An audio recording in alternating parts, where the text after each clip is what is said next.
अस्सलाम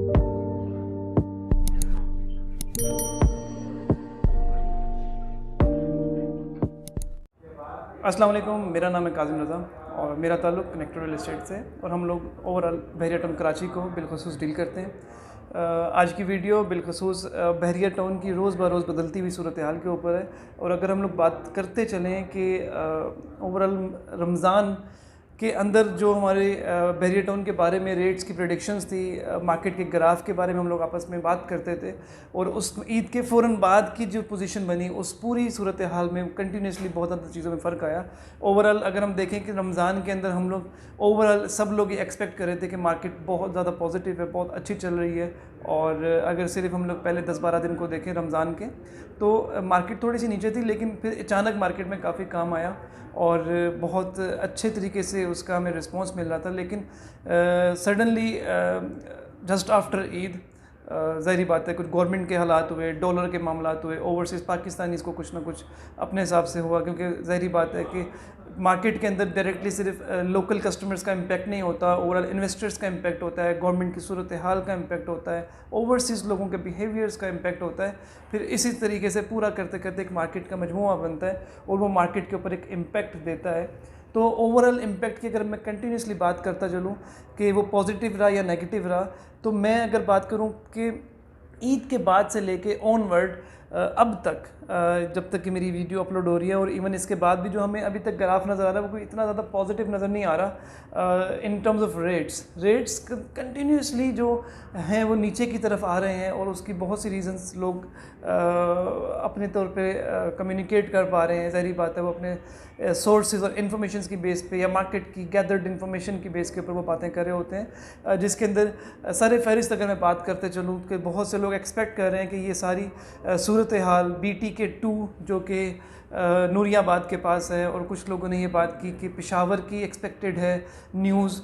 उसकी वजह से है। मैं समझता हूँ कि ये, मैं तो पर्सनली भी ये समझता हूँ कि इन चीज़ों का इम्पैक्ट ज़ाहिर बात है बहरिया टाउन कराची के ऊपर आएगा। और लेकिन ओवरऑल सिर्फ ये दो चीज़ें इम्पैक्ट नहीं, क्योंकि सिर्फ इन्फॉर्मेशन की बेस के ऊपर इतना बड़ा इम्पैक्ट मार्केट के ऊपर हमें सडनली दिखता नज़र नहीं आता जब तक कि उस चीज़ में कोई ऑथेंटिकेशन ना आ जाए। और मैं समझता हूँ कि इसके अंदर गवर्नमेंट के हालात भी हैं। ओवरऑल पूरा जैसे स्टॉक एक्सचेंज में एक बिल्कुल हमें बहुत ज़्यादा डाउन साइज नज़र आया रेटों के अंदर, उसके अलावा हमें रियल एस्टेट के अंदर काफ़ी नज़र आया। तो ये सब चीज़ें ओवरऑल मिलके एक इम्पैक्ट दे रही हैं रियल एस्टेट की इंडस्ट्री के अंदर, जो कि मैं समझता हूँ कि अगर इन्वेस्टर के लिए ये बुरी सूरत हाल है तो दूसरी साइड पे वो लोग जिन लोगों ने प्लॉट ख़रीदने थे तो उनके लिए तो बड़ी पॉजिटिव न्यूज़ है। तो मैं ये समझता हूँ कि अगर आप as a customer long term investment चाहते हैं और अगर आप लोगों का माइंडसेट ये है कि हमें प्लॉट लेना है अपने रिहाइश के लिए या फर्दर 10 साल बाद, 5 साल बाद, 2 साल बाद उसको हमने कंस्ट्रक्ट करना है और बजट से चीज़ें आउट हो गई थी, तो मैं समझता हूँ कि आहिस्ता आहिस्ता आपके बजट में आ रही हैं। क्योंकि अगर रेट के अंदर मैं अगर आपको बता पाऊँ तो मैं समझता हूँ कम से कम 20 से 25% की करेक्शन मार्केट में आ चुकी हुई है। और मेरी अभी तक की ज़ाती राय ये है कि शायद इसके अंदर मज़ीद करेक्शन आ जाए, शायद आ जाए। और ओवरऑल बात करते चलें कि ये इम्पैक्ट सिर्फ शायद लोगों को ये लग रहा है कि सिर्फ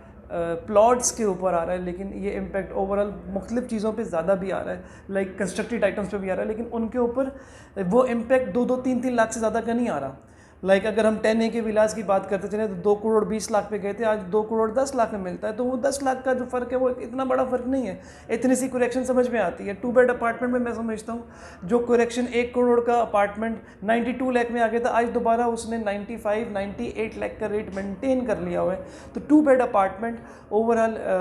मतलब अगर मैं जनरली बात करूँ तो कंस्ट्रक्टेड आइटम ने बहरिया टाउन के अंदर अपने इन्वेस्टर्स को या जितने लोगों के पास वो प्रॉपर्टीज़ हैं उनको इतना इम्पैक्ट नहीं आया as compare to plots. Impact overall सब पे आया है, लेकिन प्लॉट्स के ऊपर बहुत ज़्यादा सडन चेंज हमें नज़र आया है। हम अगर बात करते चलें कि प्रीसेंट 1 का प्लॉट हो या हमारा प्रीसेंट 4 का हो, जो चीज़ें स्ट्रॉन्ग हो चुकी हुई हैं वो तो चलें स्ट्रॉन्ग जगहों पे खड़ी हुई हैं। जैसे मैं अपनी वीडियोस में अक्सर बात करता हूँ कि 6, 8 और 16 के बिल्डर्स प्लॉट या 4 और बैरिया हिल्स के जो बिल्डर्स प्लॉट है वहाँ के ऊपर इतना इम्पैक्ट नहीं आया, लेकिन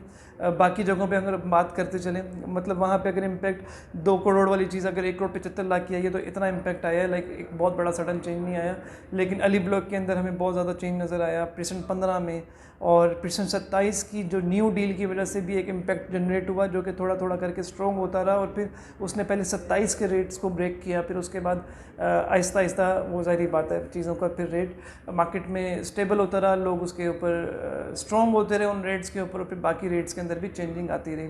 इसी तरीके से अगर बात करें प्रेसेंट 31 के रेट्स में बड़ी चेंजिंग नज़र आ रही है अपार्टमेंट